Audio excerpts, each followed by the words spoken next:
আসসালামু আলাইকুম এভরিওয়ান, সবাইকে শুভ নববর্ষ। আজকে আমি ব্লগটা শুরু করছি মেহেদি দেওয়া নিয়ে। তো নববর্ষের প্রায় 2 দিন আগেই আমি মেহেদি দিয়েছিলাম, আর মেহেদিগুলো আমি একা একা দিয়েছি, এই জন্য ডিজাইনগুলো এত ভালো হয়নি। আর কীভাবে মেহেদির ডিজাইনগুলো করেছি সেগুলো সব কিছু আমি ভিডিওতে দেখাইছি। আমি তো সবসময় একা একা মেহেদি দিই না, এই জন্য আজকে আমি ট্রাই করে দেখছি আর আপনাদের সাথে শেয়ার করছি। তো আমার ডিজাইনগুলো কেমন হয়েছে আমাকে জানাবেন। আমার হাতে এখনও ঈদের জন্য যে মেহেদি ডিজাইনটা দিয়েছিলাম সেই মেহেদিটা লেগে আছে, তাও আজকে আমি আবার মেহেদি দিচ্ছি। আর আমি নববর্ষ উপলক্ষে কিছু ক্রাফট ভিডিও আপলোড দিতে চেয়েছিলাম, কিন্তু আর সেগুলো দেওয়া হয়নি। এই জন্য আজকের ব্লগে আমি আপনাদের সাথে নববর্ষের উপলক্ষে একটা পেইন্টিং শেয়ার করব। এই মেহেদি ভিডিওটাকে ভেবেছিলাম আমি একটা অ্যাস্থেটিকভাবে তৈরি করব, কিন্তু এই কোনটা থেকে মেহেদি বের হচ্ছিল না।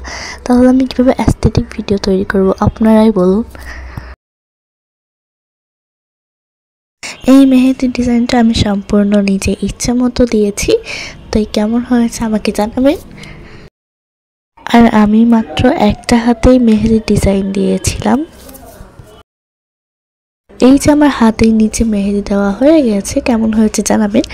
এখন আমি একটা পদ্ম ফুলের যে ভাইরাল মেহেদি ডিজাইন আছে ওইটা দেওয়ার ট্রাই করছিলাম, কিন্তু পদ্ম ফুল তো আর পদ্ম ফুল হয়নি, মনে হচ্ছে শাপলা ফুল হয়ে গিয়েছে। কিন্তু আমি মনে করি practice makes a man perfect, মানে একটা জিনিস বারবার প্র্যাকটিস করার ফলে সেই জিনিসটা আরও বেশি সুন্দর হয়ে যাবে। কারণ আগে আমার পেইন্টিং কিন্তু বেশি একটা ভালো ছিল না, কিন্তু এখন প্র্যাকটিস করার ফলে বারবার পেইন্টিং করার ফলে আমার পেইন্টিংগুলো আস্তে আস্তে সুন্দর হয়ে উঠছে। পদ্ম ফুলের উপরে আমি আরও একটা ছোট্ট পদ্ম ফুল আর্ট করে নিয়েছিলাম। এই তো আমার হাতের উপরে মেহেদি ডিজাইন দেওয়া হয়ে গেছে, কেমন হয়েছে জানাবেন। তো তার পরের দিন আমি আমার বৈশাখ লুক ক্রিয়েট করেছিলাম, আমি শাড়ির সাথে হিজাব পরেছিলাম, কেমন লাগছে আমাকে জানাবেন। আর আমি আজকে একা একা শাড়ি পরেছিলাম, তাই শাড়ি পরাটা কেমন হয়েছে জানাবেন।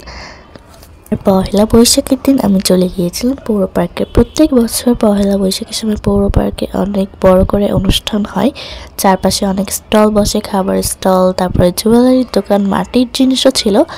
তো আমি প্রথমে ইন্ডিয়ান পানিপুরি ট্রাই করেছিলাম, তারপর আমি চলে গিয়েছিলাম স্টেজের সামনে। আমি যেহেতু সকালবেলায় গিয়েছিলাম তাই আর নাচ গান দেখতে পারিনি, বিকালবেলায় নাচ গান হয়েছিল। তারপরে আমি একটা মিট বক্স ট্রাই করলাম, এটা অনেক বেশি মজা ছিল।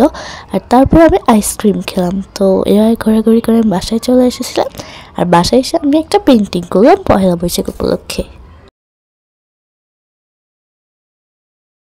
পেইন্টিংটা অনেক বেশি সিম্পল হয়েছে।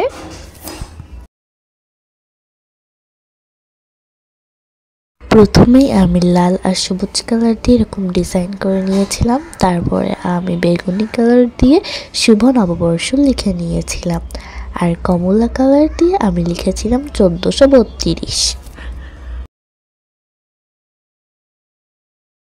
তো এই যে আমার পেইন্টিংটা করা প্রায় হয়ে গিয়েছে। তো এই ছিল আমার আজকের ভিডিও। ভালো লাগলে লাইক, কমেন্ট, শেয়ার করবেন, আর প্লিজ আমার চ্যানেলটিকে সাবস্ক্রাইব করে দিবেন। আল্লাহ হাফেজ।